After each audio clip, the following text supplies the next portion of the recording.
ಇನ್ನೇನು ಸದ್ಯ ಲೋಕಸಭಾ ಚುನಾವಣೆ ಎದುರಾಗ್ತಿರುವಂಥದ್ದು. ಇನ್ನೇನು ಇವತ್ತು ರಾತ್ರಿ ಒಂದಿನ ಕಳೆದ್ರೆ ನಾಳೆ ಎಲ್ಲರೂ ಮತದಾನ ಮಾಡುವಂಥದ್ದು ಇದ್ದೇ ಇದೆ. ಇಲ್ಲಿ ಒಂದು ಬೆಂಗಳೂರು ನಿಸರ್ಗ ಗ್ರ್ಯಾಂಡ್ ಏನು ಹೋಟೆಲ್ ಇದೆ, ಅಲ್ಲಿ ಒಂದು ಭರ್ಜರಿ ಮತದಾರರಿಗೆ ಒಂದು ಭರ್ಜರಿ ಔತಣ ಅಂತಲೇ ಹೇಳ್ಬೋದು.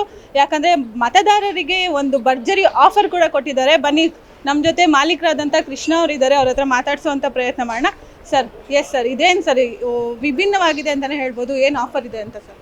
ಹೌದು, ಇದು 4ನೇ ಬಾರಿ ಈ ರೀತಿಯಾಗಿ ನಾವೊಂದು ಚುನಾವಣೆ ಓಟ್ ಹಾಕಿ ಬಂದವರಿಗೆ ಉಚಿತ ಒಂದು ತಿಂಡಿ ಕೊಡ್ತಾ ಇದ್ದೀವಿ. 2018ರಲ್ಲೂ ಮಾಡಿದ್ವಿ, 2019 ಲೋಕಸಭೆ ಚುನಾವಣೆಯಲ್ಲೂ ಮಾಡಿದ್ವಿ, 2023 ವಿಧಾನಸಭೆ ಚುನಾವಣೆಯಲ್ಲಿ ಮಾಡಿದ್ವಿ. ಇದು 4ನೇ ಬಾರಿಗೆ.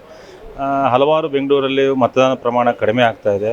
ಇದಕ್ಕೆ ಒಂದು ಉತ್ತೇಜನ ಕೊಡಬೇಕು ಮತ್ತು ಮತದಾನದ ಬಗ್ಗೆ ಆಲಸ್ಯವನ್ನು ಮಾಡಬಾರ್ದು ಅನ್ನೋ ಒಂದು ಮತದಾನದ ಒಂದು ಜಾಗೃತಿ ಮೂಡಿಸ್ಲಿಕ್ಕೋಸ್ಕರ ಈ ಒಂದು ಕಾರ್ಯಕ್ರಮ ಮಾಡ್ತಾಯಿದ್ದೀವಿ. ನಾಳೆ ಯಾರು ಓಟ್ ಹಾಕಿ ಬಂದು ಅವ್ರು ಇಂಕ್ ತೋರಿಸ್ತಾರೋ ಅವರಿಗೆ ಒಂದು ಬೆಣ್ಣೆ ಖಾಲಿ ದೋಸೆ, ಒಂದು ಘೀ ಲಾಡು ಜೊತೆಗೆ ಒಂದು ವಾಟರ್ ಮೆಲನ್ ಜ್ಯೂಸನ್ನು ಉಚಿತವಾಗಿ ನೀಡ್ತಾ ಇದ್ದೀವಿ. ಇಂಕ್ ತೋರಿಸಿದವ್ರಿಗೆ ಮಾತ್ರ ಅದನ್ನು ಆ ಸೌಲಭ್ಯ ಕೊಡ್ತಾ ಇದ್ದೀವಿ. ಸರ್, ನಿಮಗೆ ಹೇಗೆ ಬಂತು ಸರ್ ಈ ಥರ ಆಲೋಚನೆ, ಹೇಗೆ ಬಂತು? 2018ರಲ್ಲಿ ಸಾಮಾನ್ಯವಾಗಿ ಒಂದಿಷ್ಟು ಹುಡುಗರು ಕೂತ್ಕೊಂಡು ಚರ್ಚೆ ಮಾಡ್ತಾಯಿದ್ರು, ಮತದಾನದ ಬಗ್ಗೆ ಒಂದು ನಿರಾಸಕ್ತಿ ತೋರಿಸ್ತಾಯಿದ್ರು.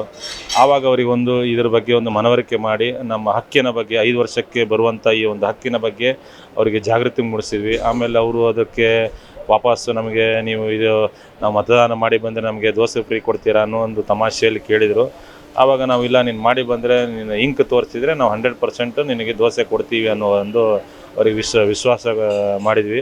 ಆವಾಗ ಏನು ಮಾಡಿದರು, ಅವರು ಹಾಕಿ ಮತ್ತೆ ಬಂದರು. ಅದೇ ವರ್ಷವೇ ನಾವು ಈ ರೀತಿಯಾಗಿ ಒಂದು ಕಾನ್ಸೆಪ್ಟ್ ಶುರು ಮಾಡಿದ್ವಿ. ನಾವು ಮತದಾನ ಯಾರು ಮಾಡಿ ಬರ್ತಾರೋ ಅವರಿಗೆ ಉಚಿತವಾಗಿ ಕೊಡುವಂಥ ಒಂದು ವ್ಯವಸ್ಥೆ ಮಾಡಿದ್ವಿ. ಆವತ್ತು ಸುಮಾರು 3800 ಜನ ಆಗಿದ್ದರು. ಕಳೆದ ಬಾರಿ ಒಂದು 2019ರಲ್ಲೂ ಒಂದು 4300 ಜನ ಆಗಿದ್ದರು.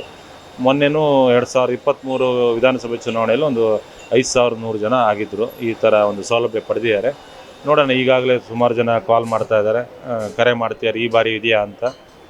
ಜನ ಉತ್ಸಾಹದಲ್ಲಿ ಮಾಡ್ತಾ ಇದ್ದಾರೆ. ನಮಗೊಂದು ಉತ್ಸಾಹ. ಜನ ಏನು ಅಪೇಕ್ಷೆ ಪಡ್ತೀಯಾರೋ ಅದನ್ನು ನಾವು ಅಪೇಕ್ಷೆ ಪಡ್ತಾ ಇದ್ದೀವಿ. ಬೆಂಗಳೂರಲ್ಲಿ ಮತದಾನ ಜಾಸ್ತಿ ಆಗಬೇಕು. ನಿಮ್ಮ ಕಡೆಯಿಂದ ಹೇಗೆ ಜನಗಳು ಸಾಕಷ್ಟು ಪ್ರಮಾಣದಲ್ಲಿ ಈ ಥರ ಫ್ರೀ ಅಂತ ಹೇಳಿದ್ರೆ ಸಾಕಷ್ಟು ಜನ ಸೇರ್ತಾರೆ. ನಿಮ್ಮ ಕಡೆಯಿಂದ ಏನು ವ್ಯವಸ್ಥೆ ಮಾಡ್ಕೊಂಡಿದ್ದೀರಾ? ನಮ್ಮ ಕಡೆಯಿಂದ ಈಗ ನಾವು ಈಗ ಲಾಡುಗಳು ರೆಡಿಯಾಗಿದೆ, ಜೊತೆಗೆ ಹಣ್ಣುಗಳನ್ನು ತರಿಸಿ ಇಟ್ಕೊಂಡಿದ್ದೀವಿ. ರಾತ್ರಿ ಮೇಲೆ ಪ್ರಿಪ್ರೇಷನ್ ಮಾಡ್ತೀವಿ, ಹಣ್ಣುಗಳೆಲ್ಲ ಸಿಪ್ಪೆ ತೆಗೆದುಬಿಟ್ಟು ಈ ರೀತಿಯಾಗಿ. ಮತ್ತು ಅದೇ ಒಂದು ಟೀಮ್ ಇಟ್ಕೊಂಡಿದ್ದೀವಿ. ಅವರು ನಾಳೆ ಎಷ್ಟು ಜನ ಬಂದರೂ ಅವರಿಗೆ ಒಂದು ವ್ಯವಸ್ಥೆ ಮಾಡಲಿಕ್ಕೆ ರೆಡಿಯಾಗಿದ್ದಾರೆ. ಅದಕ್ಕೆ ಎಕ್ಸ್ಟ್ರಾ ಸಿಬ್ಬಂದಿಗಳನ್ನು ಹೊರಗಡೆಯಿಂದ ಕರೆಸ್ಕೊಂಡಿದ್ದೀವಿ. ಈ ರೀತಿಯಾಗಿ ಒಂದು ವ್ಯವಸ್ಥೆ ಮಾಡಿ ಇಟ್ಕೊಂಡಿದ್ದೀವಿ.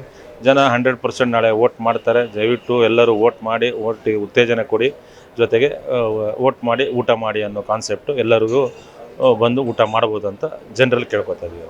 ಎಸ್, ಕೇಳಿದ್ರಲ್ಲ, ಹೋಟೆಲ್ ಮಾಲೀಕರಾದಂಥ ಕೃಷ್ಣ ಅವ್ರು ಏನು ಹೇಳಿದ್ರು, ನಾಳೆ ಎಲ್ಲರೂ ಪ್ರತಿಯೊಬ್ಬರು ನಾಗರಿಕರು ಹೋಗಿ ಮತ ಚಲಾವಣೆ ಮಾಡಿ ಬಂದು ಇಲ್ಲಿ ನಿಮ್ಮ ಗುರುತಿನ ಗುರುತೇನಿದೆ ಅದನ್ನು ಬಂದು ತೋರಿಸಿ ಊಟ ಮಾಡಿ ಅಂತಲೇ ಹೇಳ್ಬೋದು. ಕ್ಯಾಮ್ರಾ ಪರ್ಸನ್ ವಾಸು ಜೊತೆ ಐಶ್ವರ್ಯ, ಅಶ್ವವೇಗ.